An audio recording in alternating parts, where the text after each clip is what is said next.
বাংলাদেশের কৃষ্টি কালচারে সামাজিক যে বড় ধরনের অনুষ্ঠানগুলো রয়েছে, যেমন বিয়ে শাদী, সুন্নতে খাতনা, আকিকা, ঈদ উদযাপন, শবে বরাত, শবে কদর, সরকারি বেসরকারি স্বায়ত্তশাসিত এবং ব্যক্তিগত পর্যায়ে যে উৎসাহ উদ্দীপনা পালন লক্ষ্য করা হয়ে থাকে, সেই সীমানাকেও যেন হার মানিয়েছে। বিপুল উৎসাহ ও উদ্দীপনার মধ্য দিয়ে এই প্রথমবারের মতো অনুষ্ঠিত হতে যাচ্ছে জামালপুর সদর উপজেলার পশ্চিম ফুলবাড়িয়া জামে মসজিদের ইসলামী সম্মেলন। প্রায় ৮ শতাধিক পরিবারের সমন্বয়ে গঠিত এই ফুলবাড়িয়া সমাজ, আর সেই সমাজের অন্তর্গত জামে মসজিদটি আপনারা ভিডিও ফুটেজে এখন দেখতে পাচ্ছেন।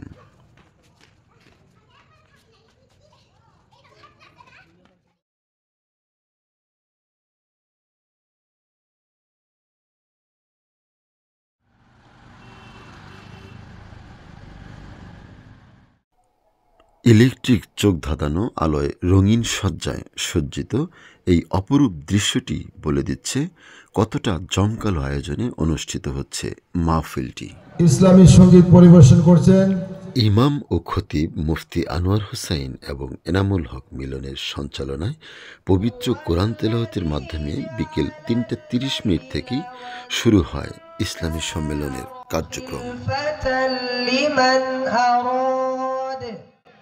পরবর্তীতে স্থানীয় ও দূরদূরান্ত থেকে আগত মাদ্রাসার শিক্ষার্থীদের কেরাত প্রতিযোগিতা এবং অনির্বাণ সাংস্কৃতিক ফোরামের পরিবেশনায় মনোমুগ্ধকর সঙ্গীত পরিবেশন করা হয়।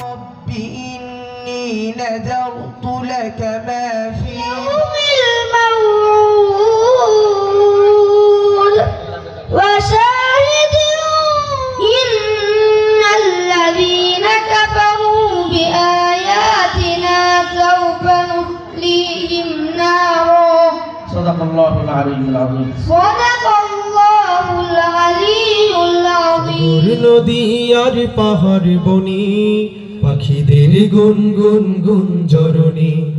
সাগর নদী আর পাহাড় বনি, পাখিদের সোনালি ভোরের সূর্য ফসল বিপুল বন্যা ধারা।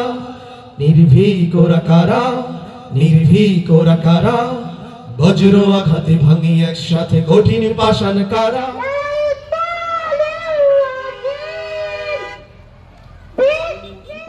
রয়েছে মহিলাদের জন্য বিশাল প্যান্ডেল, যাতে প্রজেক্টরের মাধ্যমে আমন্ত্রিত বক্তাদের বয়ান সরাসরি সম্প্রচার করা হবে। একদিনের জন্য হলেও পয় নিষ্কাশনের ব্যবস্থা ছিল চোখে পড়ার মতো। সেই সাথে মহিলা প্যান্ডেলের সার্বিক নিরাপত্তা ও সেবা নিশ্চিত করার জন্য রয়েছে নির্বাচিত মহিলা ভলান্টিয়ার। মূলত যুব সমাজের উদ্যোগে ২ শতাধিক নারী পুরুষ ভলান্টিয়ারের বিশেষ নিরাপত্তার মধ্য দিয়ে সুশৃঙ্খলভাবে অনুষ্ঠিত হয় একদিনের ইসলামী সম্মেলন। চিকিৎসা সেবা নিশ্চিত করতে তৈরি করা হয় সহকারী ডাক্তারসহ ৩ জনের মেডিকেল টিম। শুধু তাই নয়, সম্মানিত বক্তাদের অর্ধশত মোটরসাইকেল শোভাযাত্রায় ফুলেল শুভেচ্ছা ও কড়া নিরাপত্তার মধ্য দিয়ে সম্মেলনে উপস্থিত করা হয়েছে, যা একটি নজিরবিহীন ঘটনা। প্রধান অতিথি হিসেবে আমন্ত্রিত ছিলেন সাবেক মেয়র অ্যাডভোকেট শাহ মোহাম্মদ ওয়ারেস আলী মামুন। বিশেষ অতিথিবৃন্দ হিসেবে যারা আমন্ত্রিত ছিলেন: আলহাজ মোহাম্মদ ইজ্জত আলী খান, সাবেক সভাপতি, পশ্চিম ফুলবাড়িয়া জামে মসজিদ; জনাব মোহাম্মদ শহীদুল হক খান দুলাল, বিশিষ্ট সমাজসেবক ও রাজনীতিবিদ; জনাব মোহাম্মদ আমির উদ্দিন, বিশিষ্ট সমাজসেবক ও রাজনীতিবিদ; আলহাজ মোহাম্মদ হজরত আলী, বিশিষ্ট সমাজসেবক, পশ্চিম ফুলবাড়িয়া; আলহাজ মোহাম্মদ আমিনুল হক মাস্টার, সভাপতি, দড়িপাড়া জামে মসজিদ; এবং আলহাজ মোহাম্মদ আতিকুর রহমান লুইস, স্বত্বাধিকারী, Louis village park and resort. সম্মেলনটি সভাপতিত্ব করেন পশ্চিম ফুলবাড়িয়া জামে মসজিদের চলমান সভাপতি আলহাজ জহিরুল ইসলাম। আমাদেরকে এই দুনিয়ায় সৃষ্টি করে পাঠিয়েছেন। জামালপুর পুরাতন পৌরসভা গেট জামে মসজিদের খতিব হজরত মাওলানা আখতারুজ্জামান সিদ্দিকীর মাধ্যমে ইসলামী বয়ান শুরু করা হয়। চলবে না, তাকায় থাকবে একদিক, কথা যাবে আরেক দিক, হবে না। দ্বিতীয় পর্যায়ে ইসলামী ওয়াজ ফরমান মুফতি আবুল কালাম আইয়ুবী, খতিব বায়তুন নাজাত জামে মসজিদ, মৌচাক, ঢাকা।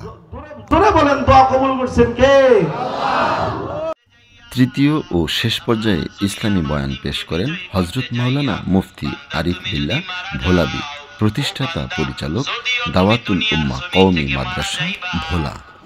আমি আল্লাহর কাছে তুমি চিরস্থায়ী জীবিত, পড়েন সুবহানাল্লাহ।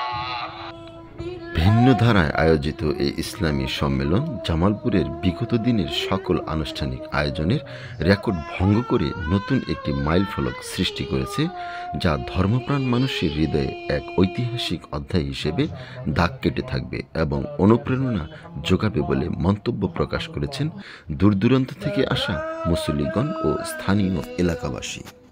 ইসলামী বয়ান পরিবেশনে আমন্ত্রিত অতিথিদের প্রাণবন্ত বক্তব্যে কনকনে শীতের তীব্রতাকেও উপেক্ষা করে প্রশান্তি ও তৃপ্ততার স্বাদ যেন আত্মাকে পরিশুদ্ধ করেছে ওয়াজ মাহফিলকে।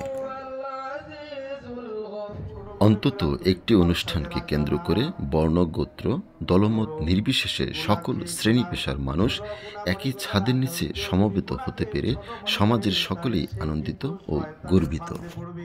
একটানা মধ্যরাত 2:20 পর্যন্ত চলমান ছিল এই মাহফিল।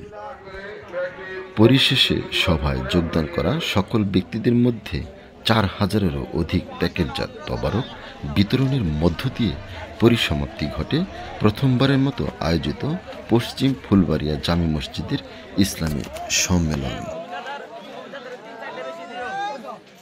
এভাবে প্রতিটি অনুষ্ঠানের মাধ্যমে সমাজের সর্বশ্রেণীর লোক একই সুতায় গাঁথা থাক, এই হোক আমাদের আজকের অঙ্গীকার। M A Hossain, HTV, Jamalpur.